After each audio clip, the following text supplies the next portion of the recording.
تبارك الذي نزل الفرقان على عبده ليكون للعالمين نذيرا. واجب الاحترام معزز سامعین کرام،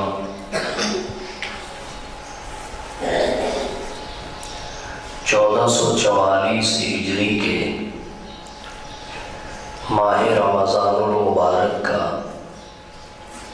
آج دوسرا جمعہ ہے۔ رمضان المبارک اسلامی سال کا 9واں مہینہ ہے۔ شعب الایمان للبیہقی کی حدیث کے مطابق مہینوں کا سردار ہے۔ حضور صلی اللہ علیہ وسلم نے فرمایا، سید الشہور شہر رمضان، مہینوں کا سردار رمضان کا مہینہ ہے۔ جیسے قرآن کتابوں کی سردار ہے، ایسے ہی رمضان مہینوں کا سردار ہے۔ اللہ نے کسی مہینے کا قرآن کریم میں خصوصیت کے ساتھ نام لیا ہے۔ یہ نزول قرآن کا مہینہ ہے۔ اللہ نے ماہ رمضان کی ایک شب قدر میں پورے کا پورا قرآن ایک ہی بار لوح محفوظ سے آسمان دنیا پر نازل فرمایا۔ اسی کے لیے اللہ نے قرآن میں فرمایا، شہر رمضان الذی انزل فیہ القرآن۔ دوسری جگہ فرمایا، انا انزلناہ فی لیلۃ مبارکہ۔ تیسری جگہ فرمایا، انا انزلناہ فی لیلۃ القدر۔ اہل علم نے لکھا ہے، رمضان فقط نزول قرآن کا مہینہ ہی نہیں ہے، بلکہ اللہ نے آسمان سے جتنی کتابیں اور صحیفے نازل فرمائے، مختلف ادوار میں، مختلف انبیاء و رسول پر، ان سب کے نزول کے لیے جس مہینے کا انتخاب ہوا وہ مہینہ رمضان کا ہے۔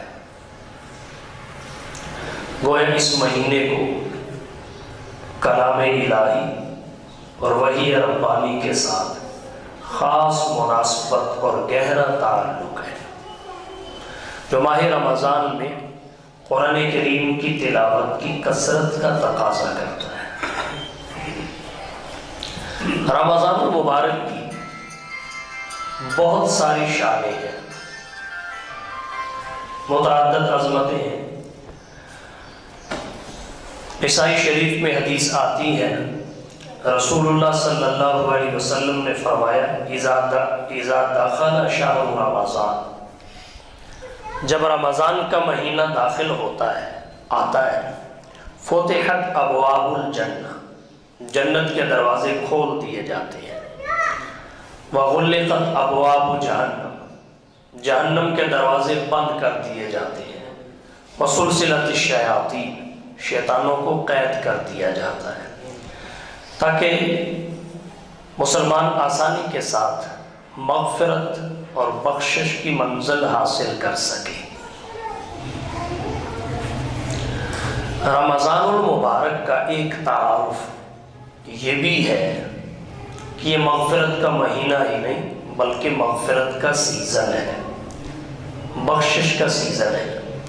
اس کو بھیجنے کا ایک بڑا مقصد یہ بھی ہے کہ 11 مہینوں میں مسلمانوں سے جو اعمال میں کوتاہیاں ہوتی ہیں، جو لغزشیں اور خطائیں ہوتی ہیں، گناہ ہوتے ہیں، اس مہینے میں عبادات بڑھا کر ان کے اجر و ثواب میں اضافہ کر کے کہ تھوڑا بھی عمل کرے تو معاوضہ زیادہ مل جائے، اجر زیادہ مل جائے، تو 11 مہینوں کی نیکیوں کی جو کمی ہے اس کو پورا کر لیا جائے۔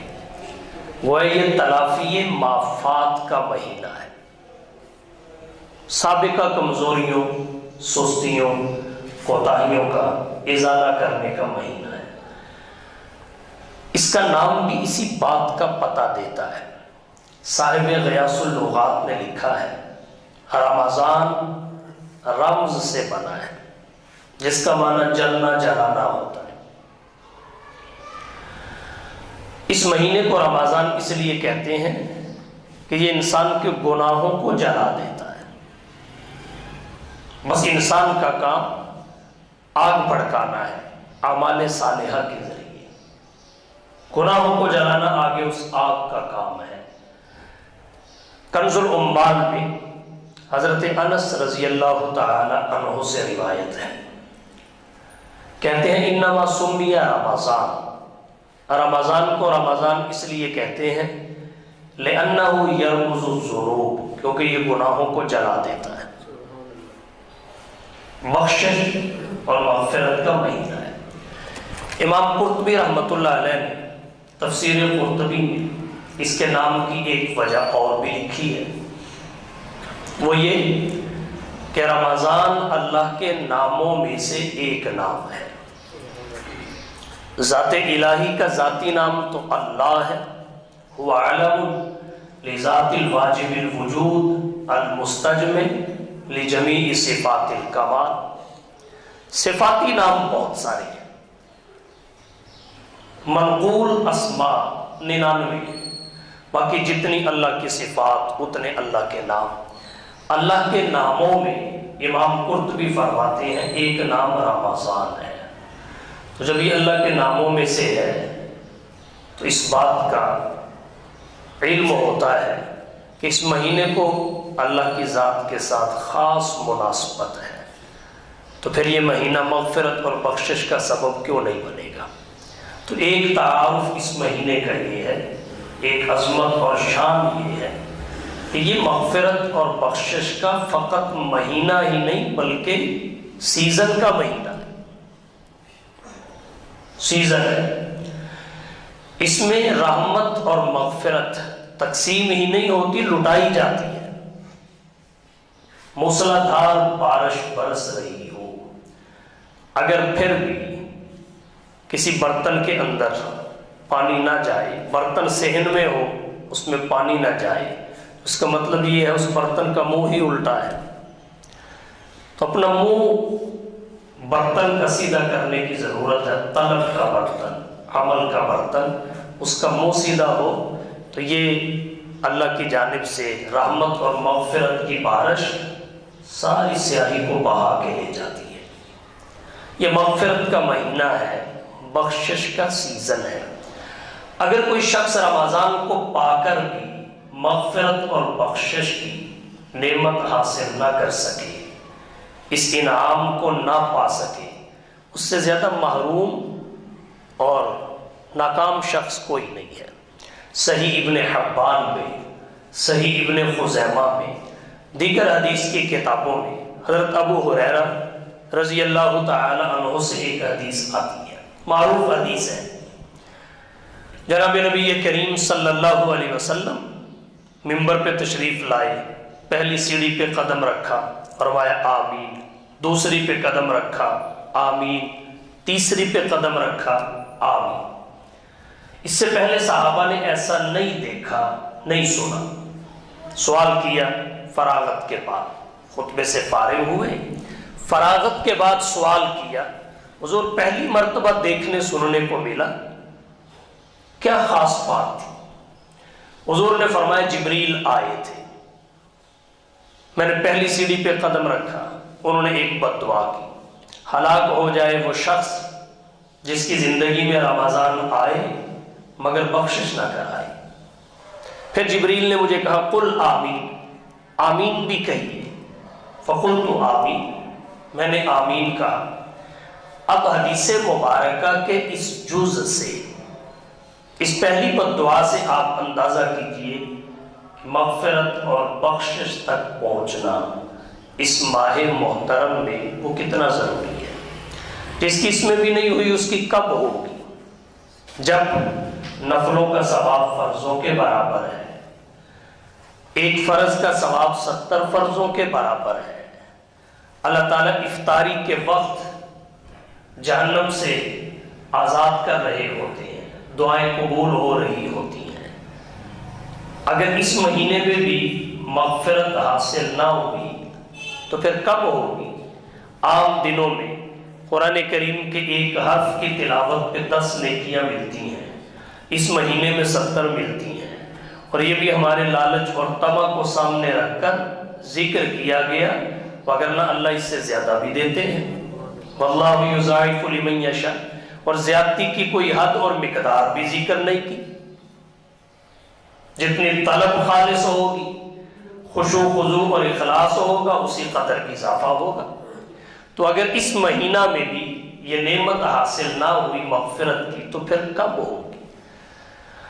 ہماری زندگی میں ان دو باتوں کی بھی بہت کمی ہے، دو چیزوں کی بہت کمی ہے، جن کے متعلق اگلی 2 بد دعائیں ہیں، اس لیے تتمے کے طور پہ ان کا بھی ذکر کر دیتا ہوں۔ رسول اللہ صلی اللہ علیہ وسلم نے دوسری سیڑھی پر قدم رکھا، پھر آمین کہا، صحابہ نے استفسار کیا، آپ نے وجہ بتائی کہ جب میں نے دوسری سیڑھی پہ قدم رکھا، جبریل نے پھر دوسری بد دعا کی کہ ہلاک ہو جائے وہ شخص جو اپنی زندگی میں اپنے والدین کو یا دونوں میں سے کسی ایک کو پائے اور ان سے حسن سلوک نہ کرے، حسن سلوک نہ کرے۔ جبریل نے کہا حضور اس پہ بھی آمین کہیے، آپ نے آمین کہا۔ تو یہاں سے پتہ چلا کہ والدین کے ساتھ حسن سلوک نہ کرنا یہ ہلاکت اور بربادی کا باعث ہے۔ ہمارے معاشرہ میں آج کل ہوتا ایسے ہے، بیویوں کی قدر آسمان پہ چلی جاتی ہے، ہر جگہ پر جہاں جاتی ہے چلی جاتی ہے۔ بہت سارے گھرانے ایسے ہیں، بیویوں کی قدر آسمان پہ پہنچی ہوتی ہے، والدین کو گھر میں بھی ٹھکانہ نہیں ملتا۔ ہماری شریعت نے گھریلو نظام میں بھی گھر کے افراد میں اعتدال اور توازن کو قائم رکھا ہے، رشتہ داروں میں بھی اعتدال اور توازن کو قائم رکھا ہے۔ وہ اعتدال اور توازن کیا ہے؟ والدین کے حقوق کا تعین کیا، بیوی کے حقوق کا بھی تعین کیا، پھر اس طرح تعین اور تقرر کیا والدین کے حقوق کی ادائیگی بیوی کے حقوق کی ادائیگی میں رکاوٹ نہیں بنتی، اور بیوی کے حقوق کی ادائیگی والدین کے حقوق کی ادائیگی میں رکاوٹ نہیں بنتی۔ دونوں ادا ہو جائے تو کسی کا کوئی نقصان نہیں۔ یہ شریعت کا حسن ہے، لیکن مرد میں جب قوت فیصلہ نہ ہو اور وہ گھریلو نظام کو صحیح طریقے سے ترتیب نہ دے سکے تو پھر کسی ایک کی حق تلفی ہوتی ہے، یا بیوی کی ہوتی ہے یا والدین کی ہوتی ہے، اور آج کے دور میں زیادہ تر والدین کی ہوتی ہے، زیادہ تر والدین کی ہوتی ہے۔ والدین اللہ کی وہ نعمت ہے جو فقط ایک دفعہ ملتے ہیں، ہر نعمت کا بدل بھی ہے، نعم البدل بھی ہے۔ والدین کا نعم البدل تو دور کی بات ہے، سرے سے بدل ہی نہیں ہے، ایک دفعہ ہی کرتے ہیں۔ کسی کے باپ کو تو آدمی اپنا باپ نہیں نہ کہہ سکتا، کسی کی ماں کو اپنی ماں نہیں بن سکتی، تو اس لیے ان کے حقوق کا خیال رکھنا چاہیے، ان کے جذبات کا خیال رکھنا چاہیے، ان کی بات ماننی چاہیے۔ شریعت مطہرہ نے بتایا اگر والدین کافر ہو، رویہ تب بھی ان سے درست رکھنا ہے، ان کے جو حقوق ہیں وہ پھر بھی ساکت نہیں ہوتے۔ ہاں البتہ اگر وہ اسلام اور ایمان کے منافی حکم دیں تو پھر ان جاہداک علی ان تشرک بی ما لیس لک بہ علم فلا تطعہما، لیکن آگے پھر کہا وصاحبہما فی الدنیا معروفا، دنیا میں ان کے ساتھ بھلے طریقے سے رہنا ہے، البتہ دین کے مخالف ان کی کسی بات کو نہیں ماننا، کیونکہ حدیث میں بھی آتا ہے لا طاعۃ لمخلوق فی معصیۃ الخالق۔ ویسے ان کا احترام، ان کی خدمت، ان سے حسن سلوک یہ ضروری ہے، یہ ثابت نہیں ہوگا۔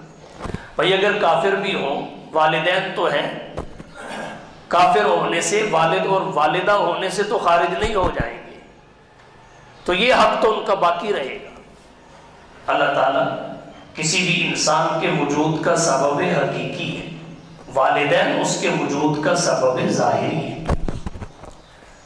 ظاہری سبب انسان کے موجود ہونے کا اس کے والدین ہیں، وگرنہ اور دوسرا طریقہ تو ہے نہیں دنیا میں وجود اور جنم لینے کا۔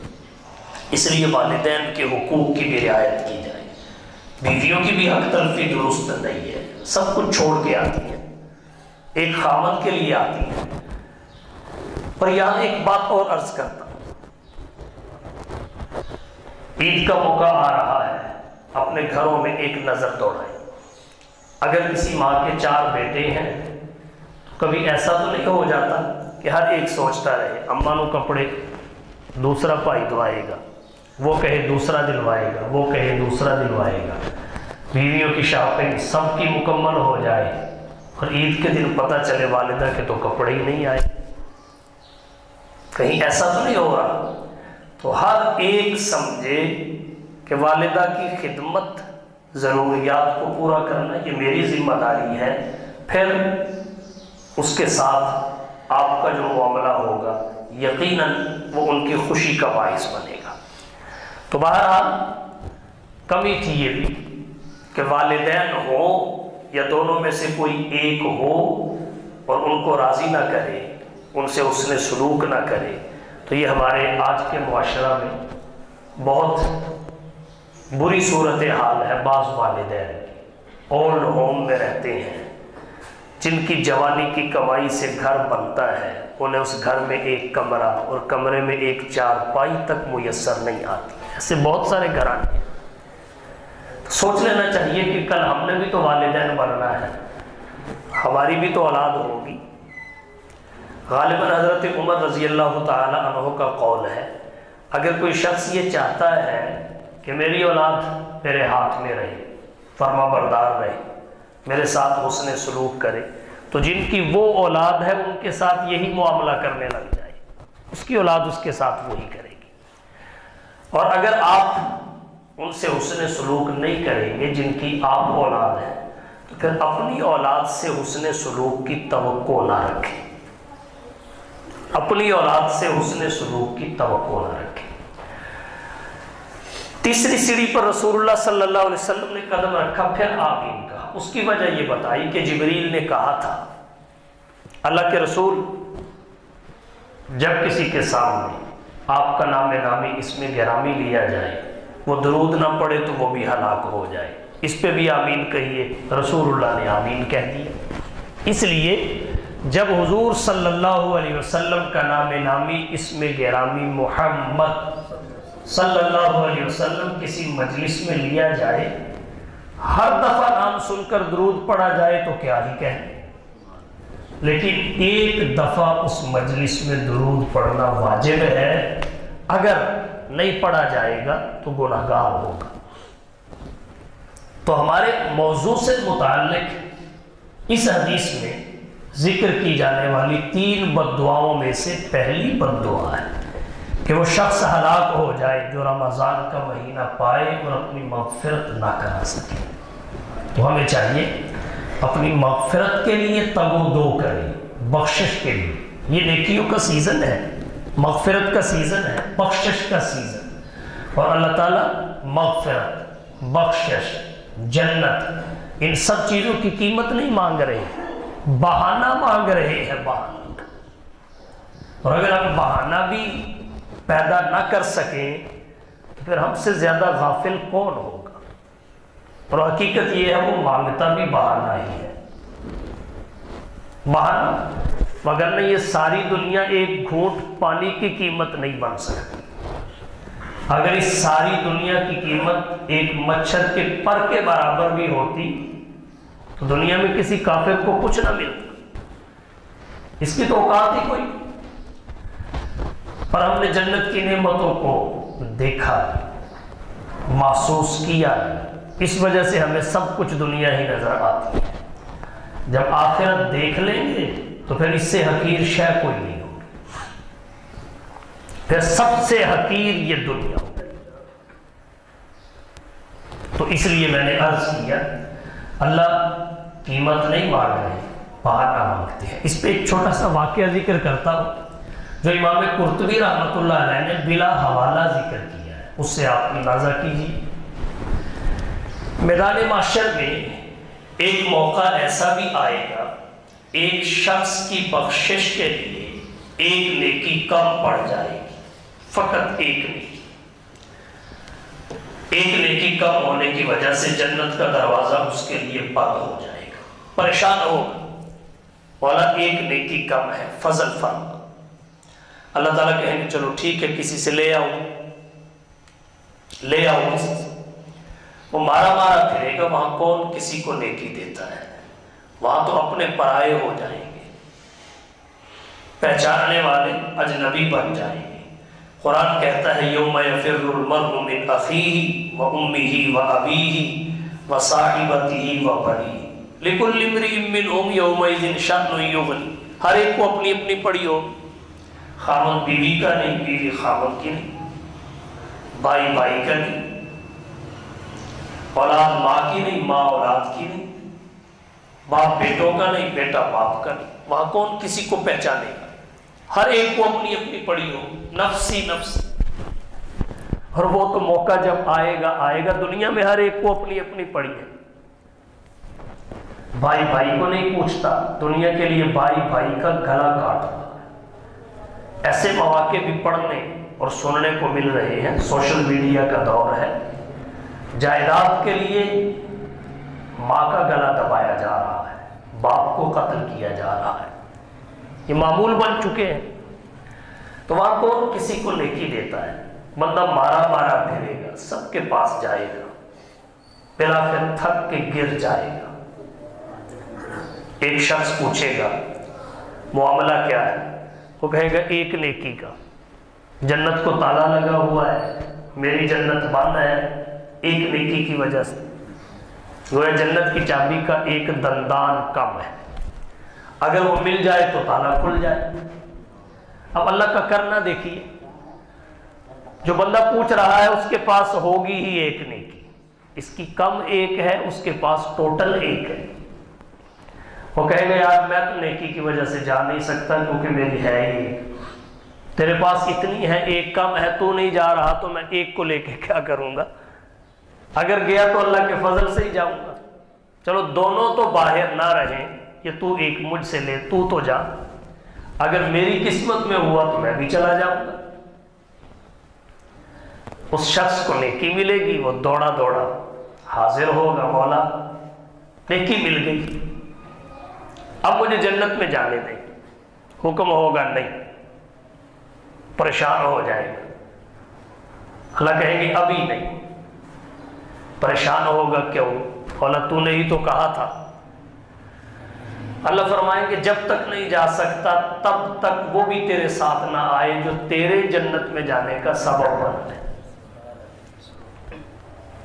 وہ بھی آ جائیں گے اور دونوں ہنستے مسکراتے جنت میں داخل ہو جائیں گے۔ اب بتائیے قیمت کس سے اللہ نے لی؟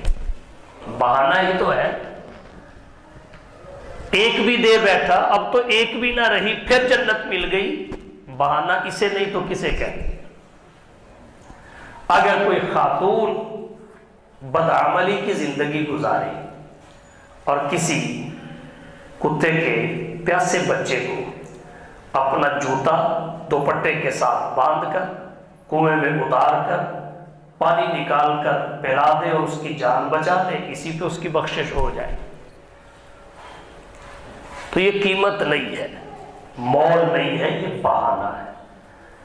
تو اگر اس مہینہ میں بھی ہم اسے حاصل نہ کر سکیں، جب قیمت نہیں مانگی جا رہی، کچھ تو کر دو۔ تو پھر ہم سے محروم کون ہوگا؟ اگلی بات یہ ہے مغفرت اور بخشش کیسے حاصل ہوگی، کیسے حاصل ہوگی؟ کچھ مواقع اور اعمال ایسے ہیں ان کو اختیار کرنے سے مغفرت اور بخشش حاصل ہو جاتی ہے۔ ان میں سب سے پہلا موقع اور عمل قیام رمضان کا ہے، جسے تراویح کہتے ہیں۔ تراویح احناف کے نزدیک سنت مؤکدہ ہے، بلکہ فقہائے اربعہ کے نزدیک سنت ہے۔ اللہ کے نبی صلی اللہ علیہ وسلم نے پڑھی بھی ہے، پڑھائی بھی ہے، اس کی ترغیب بھی دی ہے۔ بخاری شریف کی حدیث ہے، من قام رمضان ایمانا واحتسابا غفر له ما تقدم من ذنبه۔ جو شخص حالت ایمان میں رمضان کا قیام کرے، ایمان کی قید لگائی، کیونکہ اعمال اور عبادات کی قبولیت کی سب سے پہلی شرط ایمان ہے۔ ایمان نہیں تو کوئی بھی عمل قابل قبول نہیں، آخرت میں نفع نہیں دے گا، اگرچہ اللہ تعالیٰ اس کا بدلہ کسی نہ کسی شکل میں دنیا میں ہی دے دیتے ہیں۔ من قام رمضان، جو شخص رمضان کا قیام کرے۔ سوال یہ ہے رمضان کا قیام کیا ہے؟ ایک ہے قیام اللیل، ایک ہے قیام رمضان۔ یہ دو اصطلاحات ہیں، دونوں الگ الگ۔ قیام رمضان سے مراد تراویح لی جاتی ہے، قیام لیل سے مراد تہجد لی جاتی ہے، جس کی 8 رکعتیں حضور رمضان اور غیر رمضان سال بھر پڑھتے تھے۔ حضرت عائشہ کی روایت میں بخاری میں اسی کا ذکر ہے۔ ہمارے بعض دوستوں نے تن آسانی کے لیے اس کو تراویح پہ فٹ کر دیا۔ سادی سی بات ہے بھائی، رمضان میں تو تراویح ہوتی ہے، غیر رمضان میں کون سی تراویح ہوتی ہے؟ اور اس بخاری کی حدیث میں تو ان 8 رکعتوں کا ذکر ہے جو حضور رمضان اور غیر رمضان پڑھتے تھے، تو پھر اس سے وہی نماز مراد لو نا جو رمضان میں بھی پڑھی جائے، غیر رمضان میں بھی پڑھی جائے، اور وہ یقیناً نماز تہجد ہے۔ تو تہجد الگ ہے، تراویح الگ ہے۔ تراویح کو قیام رمضان کہتے ہیں، تہجد کو قیام اللیل کہتے ہیں۔ تو قیام رمضان یعنی جو شخص تراویح پڑھے ایمان کی حالت میں، واحتساباً ثواب کی نیت سے، غفر له ما تقدم من ذنبه، حضور نے فرمایا اس کے سابقہ گناہوں پہ معافی کا کلم پھیر دیا جاتا ہے۔ یہاں ایک بات اور ذہن میں رکھیں، بہت ساری احادیث میں مخصوص اعمال پر مغفرت کی بشارت ہے۔ اس سے کون سی مغفرت مراد ہے؟ اس سے مراد ہے صغائر سے مغفرت، صغیرہ گناہ معاف ہو جاتے ہیں، کبائر کے لیے توبہ شرط ہے۔ پھر اگر حقوق اللہ کے قبیل سے ہو تو گنتی کر کے ادائیگی، حقوق العباد کے قبیل سے ہو تو صاحب حق کو اس کا حق دینا، معذرت کرنا، صاحب حق کو اس کا حق دینا، اور اگر ممکن نہ ہو تو اس سے معافی کرانا، یہ ضروری ہے۔ اگر توبہ نہیں ہوگی تو یہ بات بجا ہے کبائر ہلکے پڑ جائیں گے، رہی معافی وہ صغائر کی ہی ہوتی ہے۔ اس لیے اگر کوئی کسی کے پلاٹ پہ قبضہ کر کے بیٹھا ہے تو تراویح پڑھنے سے یا حج کرنے سے یہ گناہ تو معاف نہیں ہو جائے گا، اس کے لیے تو ضروری ہے واپس کرے یا پھر اس سے معافی کروائے، وگرنہ تو بڑا آسان کام ہے، کروڑ روپے کا پلاٹ کسی کا قبضہ کرو، 15 لاکھ لگا کے حج کر کے بری ہو جاؤ، یہ انصاف نہیں ہے، اور ہماری شریعت انصاف کی ضابط ہے۔ تو غفر له ما تقدم من ذنبه، اس کا مطلب یہ ہے صغیرہ گناہ معاف ہو جاتے ہیں، کبائر ہلکے پڑ جاتے ہیں۔ ایک موقع تراویح کا ہے، عمل تراویح ہے۔ اللہ نے قرآن کریم میں عباد الرحمن کے صفات کا ذکر کیا، جو رحمان کے بندے ہیں ان کے اوصاف کا ذکر کیا، ان میں ایک وصف یہ بھی بتایا وَالَّذِينَ يَبِيتُونَ لِرَبِّهِمْ سُجَّدًا وَقِيَامًا، رحمان کے بندے وہ ہیں جو راتوں کو رکوع اور سجدے کی حالت میں ہوتے ہیں، رات رکوع کرتے ہوئے سجدہ کرتے ہوئے گزارتے ہیں۔ تو یہ بہت بڑا عمل اور موقع ہے انسان کی مغفرت اور بخشش کا۔ دوسرا کیا ہے؟ وہ ہے روزہ۔ روزہ فرض ہے، اس کی فرضیت قرآن کریم سے ثابت، نبی کی احادیث سے، امت کے اجماع سے۔ روزے کی فرضیت کا منکر کافر ہے، دائرہ اسلام سے خارج ہے، بلا عذر شرعی چھوڑنے والا فاسق اور گناہ گار ہے۔ شرعی عذر کیا ہے؟ فمن کان منکم مریضا، تم میں سے کوئی مریض ہو، او علی سفر، یا مسافر ہو، مرض اور سفر کی وجہ سے روزہ رکھنے میں مشقت اور مشکل ہو، تو فعدۃ من ایام اخر، رمضان کے بعد کے دنوں میں قضا کر لے۔ یہ ہے عذر شرعی۔ خاتون کو حیض آ گیا، نفاس آ گیا، رمضان میں روزہ نہیں رکھ سکی، یہ ہے عذر شرعی۔ غیر رمضان میں قضا کر لے۔ یہ عذر نہیں ہے کہ میں گو پہ کھڑا ہو کے کام نہیں کر سکتا، یہ عذر نہیں ہے کہ روزہ رکھ کے گو پہ کھڑا نہیں ہوا جاتا، روزہ رکھ کے مزدوری نہیں ہوتی، یا گرمیوں کا روزہ ہے پیاس زیادہ لگتی ہے، یہ عذر نہیں ہے۔ اگر ان چیزوں کی بنیاد پر روزہ چھوڑیں گے تو بلا عذر شرعی ہوگا، اور بلا عذر شرعی تارک صوم، روزے کو چھوڑنے والا فاسق اور گناہ گار ہوتا ہے۔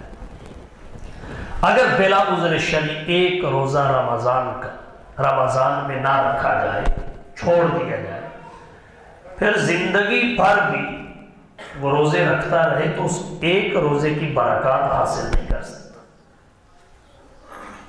اس لیے دوسرا عمل اور موقع مغفرت اور بخشش کا وہ روزہ ہے، اس کے بڑے فضائل ہیں۔ ابن ماجہ شریف کی حدیث ہے، رسول اللہ صلی اللہ علیہ وسلم نے فرمایا لِكُلِّ شَيْءٍ زَكَاةٌ وَزَكَاةُ الْجَسَدِ الصَّوْمُ، ہر شے کی ایک زکوٰۃ ہے، اس بدن کی زکوٰۃ روزہ ہے، بدن انسانی کی زکوٰۃ روزہ ہے۔ جیسے حضرت ابو بکر صدیق کا ایک قول ہے، عقل کی زکوٰۃ معاف کرنا ہے، عقل کی زکوٰۃ معاف کرنا ہے۔ اور ویسے بھی اگر کوئی شخص چاہتا ہے کہ اللہ مجھے معاف کرے تو وہ اللہ کے بندوں کو معاف کرنا شروع کر دے۔ اگر کوئی چاہتا ہے میدان محشر میں اللہ میرے عیوب کو لوگوں کے سامنے ظاہر نہ کرے، تو جب اس کے سامنے کسی بندے کا عیب آئے وہ اس پہ پردہ ڈال دے، تماشا نہ بنائے۔ اللہ کی مخلوق کے ساتھ جیسا رویہ ہوگا، خالق کا بھی بندے کے ساتھ ویسا ہی ہوگا۔ باقی اللہ مہربان ہے، فضل فرمائے تو اس سے پوچھ بھی کوئی نہیں سکتا۔ تو عرض میں نے یہ کیا، لِكُلِّ شَيْءٍ زَكَاةٌ وَزَكَاةُ الْجَسَدِ الصَّوْمُ، حضور نے ایک جگہ فرمایا الصوم جنۃ، روزہ ڈھال ہے، جیسے مجاہد کو ڈھال دشمن کے حملے سے بچاتی ہے، اسی طرح روزہ انسان کو وسوسوں سے بچاتا ہے، گناہوں سے بچاتا ہے، تقوی کا باعث بنتا ہے، یہ بھی ڈھال ہے۔ روزے دار کے بڑے فضائل، رمضان کی عظمت، روزے دار کے فضائل، روزہ کے فضائل حدیث کی کتابوں میں کئی جگہ پر ہے۔ کہیں اللہ کے نبی نے فرمایا روزے دار کے منہ کی بدبو اللہ کے نزدیک خوشبو سے بھی زیادہ پسندیدہ ہے، جس بدبو کو بندہ خود پسند نہیں کرتا اللہ خوشبو سے زیادہ پسند کرتے ہیں۔ کہیں فرمایا فرشتے روزے دار کے لیے مغفرت کی دعا کرتے ہیں، پانی میں، ندی نالوں میں، دریا اور سمندر میں مچھلیاں تک اس کے لیے دعائیں مغفرت کرتی ہیں۔ جنت روزانہ اس کے لیے سجائی جاتی ہے، شام کو اللہ کہتے ہیں بہت جلد میرا بندہ تیرے تک پہنچا دیا جائے گا۔ شیطانوں کو قید کر دیا جاتا ہے تاکہ پورا ماحول مہیا کر دیا جائے گناہ سے بچنے اور نیکی تک پہنچنے کا۔ آخری شب مغفرت کر دی جاتی ہے، سرٹیفکیٹ ملتا ہے۔ حضور صلی اللہ علیہ وسلم سے صحابہ نے پوچھا حضور یہ جو مغفرت کی شب ہے شب قدر ہے؟ فرمایا نہیں، جب کوئی مزدور اپنا عمل اور کام پورا کر لیتا ہے پھر اسے مزدوری دی جاتی ہے، پھر اسے مزدوری دی جاتی ہے۔ تو اللہ نے جو تراویح اور روزے کا کام مسلمانوں اور بندوں کے ذمہ لگایا انہوں نے پورا کر لیا، اب اللہ کی طرف سے اجر یہ مل رہا ہے کہ انہیں مغفرت عطا کر دی۔ روزے کے بے شمار فضائل، ایک حدیث میں آتا ہے من صام یوما، جس شخص نے ایک روزہ رکھ لیا، ایک روزہ، زحزحہ اللہ عن النار 70 خریفا، اس ایک روزے کی وجہ سے 70 سال کی مسافت جہنم سے اور جہنم اس سے دور کر دیے جاتے ہیں۔ اور جب 30 یا 29 روزے ہوں گے، اس میں اور جہنم میں کتنا فاصلہ بڑھ جائے گا، یہ کتنا جنت کے قریب ہو جائے گا۔ تو روزہ رکھنا عادت بنائیں، روزہ چھوڑنا یہ بہت بڑے خسارے کا کام ہے۔ اس کے فوائد بھی بہت ہیں، روحانی بھی ہیں، جسمانی بھی ہیں۔ شاہ ولی اللہ صاحب محدث دہلوی رحمۃ اللہ علیہ کی ایک کتاب ہے حجت اللہ البالغ، بڑی ذخیر شاندار کتاب ہے۔ شاہ ولی اللہ صاحب اس میں فرماتے ہیں انما الصوم تریاق، روزہ تریاق ہے۔ تریاق اس دوائی کو کہتے ہیں جس سے زہر کا اثر ختم ہو جاتا ہے۔ انما الصوم تریاق، روزہ تریاق ہے۔ یستعمل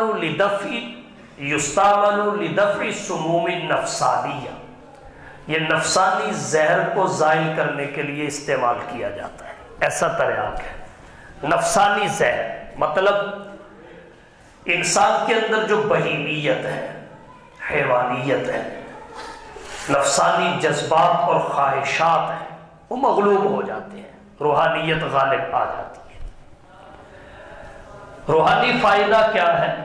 انسان کو اپنے نفس پر قابو اور کنٹرول حاصل ہو جاتا ہے، نفس پہ قابو پا لیتا ہے، کنٹرول حاصل ہو جاتا ہے۔ اور اس کا مشاہدہ بھی ہے، بہت سارے لوگوں کو بھوک بھی لگتی ہے، روزہ رکھ کے پیاس بھی لگتی ہے، روزہ رکھ کے بیوی کے پاس جانے کو بھی جی کرتا ہے، لیکن نہ کھاتے ہیں، نہ پیتے ہیں، نہ جاتے ہیں، روکنے والا بھی کوئی نہیں، دیکھنے والا بھی کوئی نہیں، سب کچھ موجود بھی ہے۔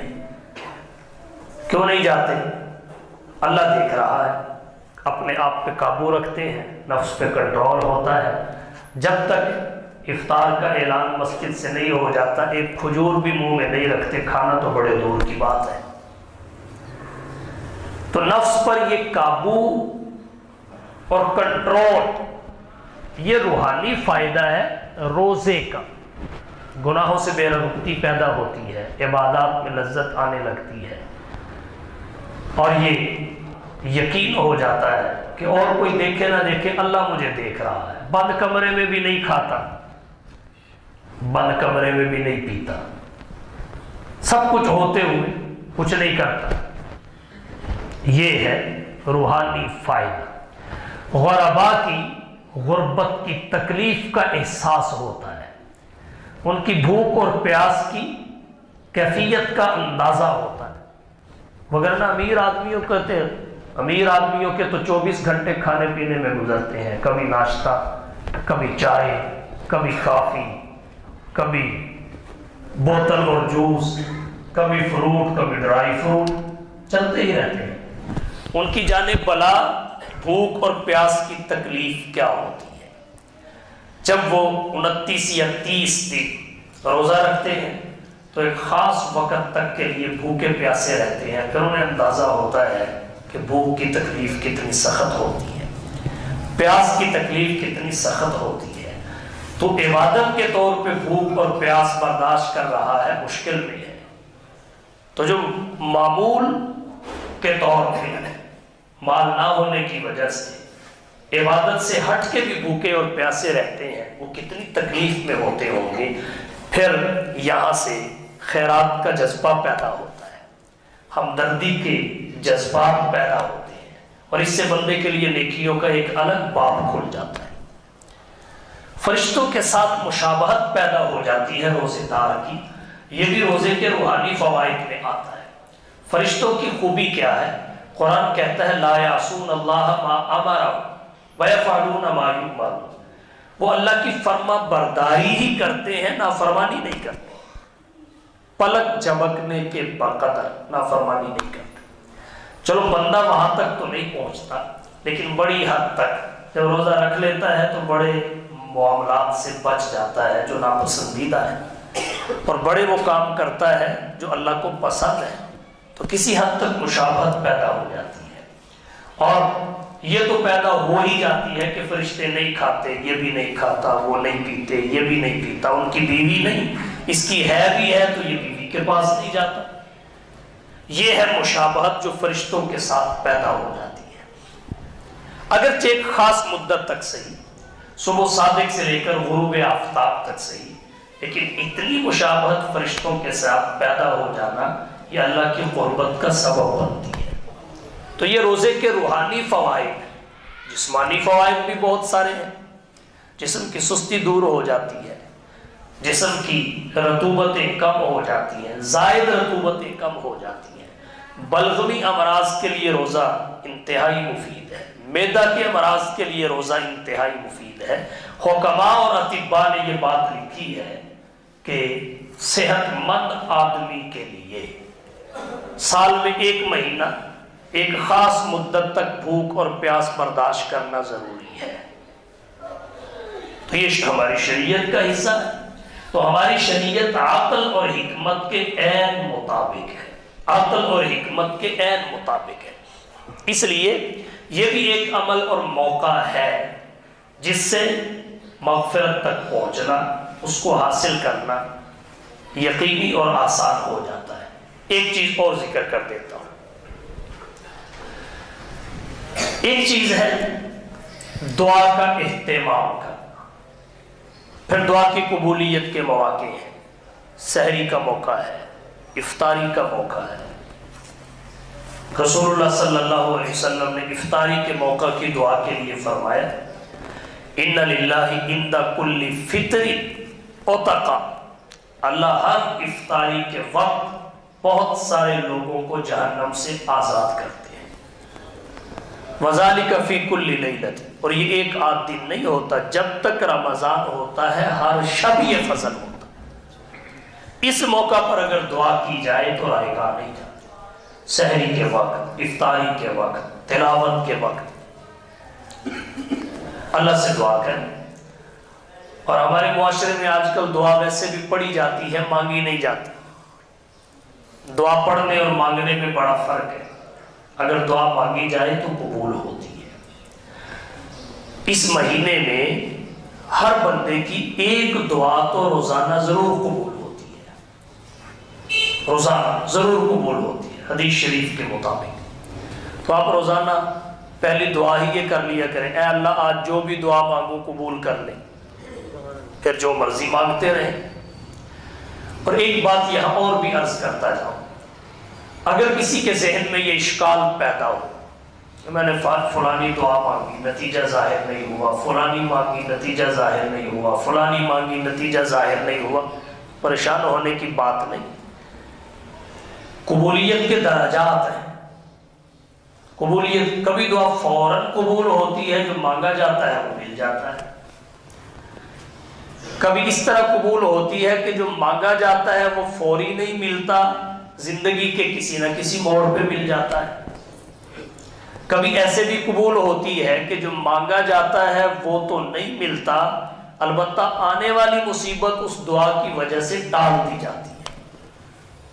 کوئی مصیبت اس بندے پہ آ رہی ہوتی ہے، وہ ٹال دی جاتی ہے۔ اور کبھی دعا ایسے بھی قبول ہوتی ہے کہ اللہ اسے ذخیرہ کر دیتے ہیں آخرت کے لیے، اور جب بندہ آخرت میں دیکھے گا کہ یہ نیکیوں کا ڈھیر ہے، وہ کہے گا یہ تو میں نے کی ہی نہیں، تو بتایا جائے گا یہ تیری دعائیں ہیں جن کا اثر دنیا میں کسی بھی موڑ پہ ظاہر نہیں ہوا۔ اس وقت بندہ کہے گا کاش میری کوئی بھی دعا قبول نہ ہوتی۔ اس وقت بندہ یہ بات کہے گا کاش میری کوئی بھی دعا قبول نہ ہوتی۔ مفکر اسلام، مجھے ایک لطیفہ یاد آ گیا۔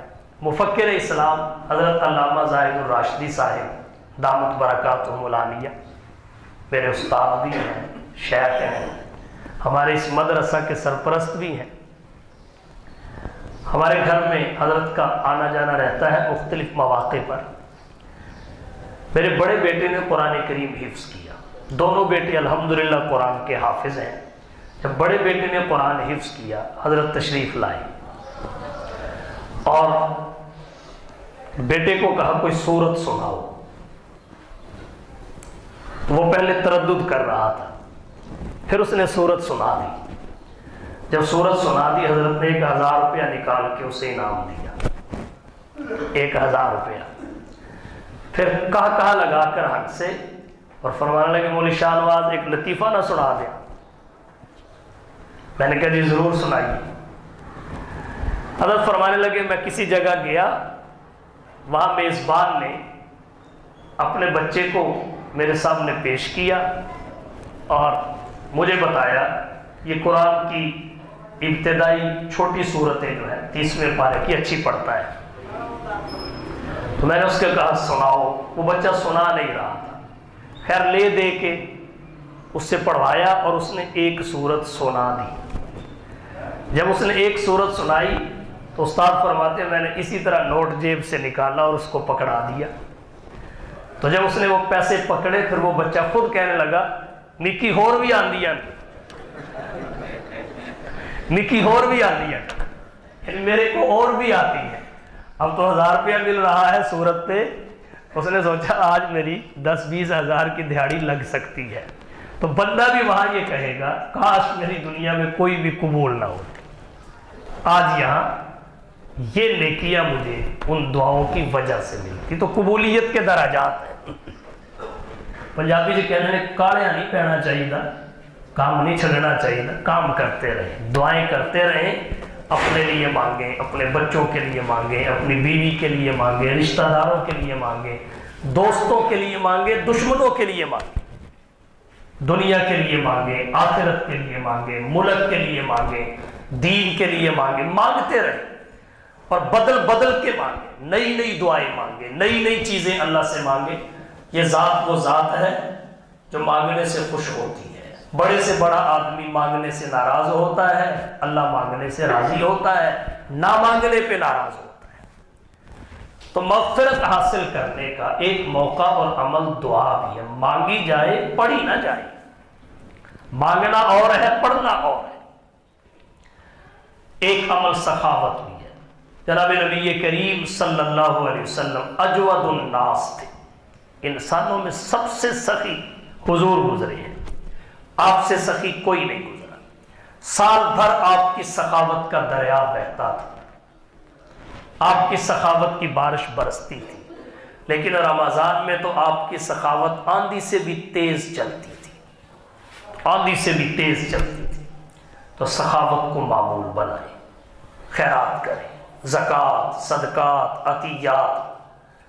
صدقات واجبہ تو آپ کی ذمہ داری ہے، وہ تو آپ نے کرنے ہی کرنے ہیں، وہ کسی پہ کوئی احسان نہیں۔